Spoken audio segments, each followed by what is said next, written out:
Okay, dear parents, this is the book of PG and the subject is English workbook.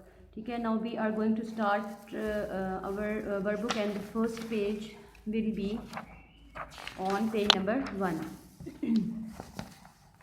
First सबसे पहले आप लोगों ने जो है अपने बच्चों का हाथ पकड़ना है, उनको पेंसिल पकड़वानी है, उसके बाद आप लोगों ने जो है वो काम स्टार्ट करना है. ठीक है, पेज नंबर 1 है आपके पास और आपने जो है सबसे पहले डेट लिखनी है. ठीक है, ऊपर उसके बाद बच्चों को आपने पेंसिल पकड़नी है, उसके बाद आपने स्टार्ट करना है यहाँ से स्टार्ट से. ठीक है, फर्स्ट लाइन से यहाँ से आप स्टार्ट करोगे, बच्चे के हाथ पकड़ोगे आप लोग, उसके बाद आपने इसको स्टार्ट करवाना है और आपने यहाँ से इसको इस तरह ट्रेस करना है. ठीक है, सबसे पहले आपने बच्चों को ट्रेसिंग सिखानी है, उसके बाद उनका जो है वो लेटर फॉर्मेशन आएगा. सबसे पहले जो है जो फर्स्ट स्टेप होता है इट विल बी ट्रेसिंग. बच्चों को साथ साथ बताएं कि ये क्या क्या जो है इस पेज नंबर 1 पे कौन कौन सी पिक्चर जो है वो ड्रॉ हुई है. सबसे पहले एरोप्लेन है, साथ में इसका फोनिक बता दें एरोप्लेन. साथ में ये स्पैरो बनी हुई है, एसा स्पैरो.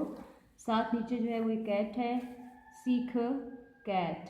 उसके बाद एक बॉय बना हुआ है नीचे and he is saying I can see with my eyes. Eyes का बता रहा है वो बॉय किस तरीके से मैं अपनी आँख से देख सकता हूँ. ठीक है, तो ये पूरा पेज आपने बच्चों को इस तरीके से करवाना है. पहले आपने ट्रेसिंग करवानी है, उसके बाद आपने जो है वो एक एक पिक्चर को जो है वो डिफ़ाइन करना है कि कौन कौन सी पिक्चर है. उसके बाद लास्ट में जो है वो आइज़ का कॉन्सेप्ट बच्चों को देना है कि मैं अपनी आँख से देख सकता हूँ.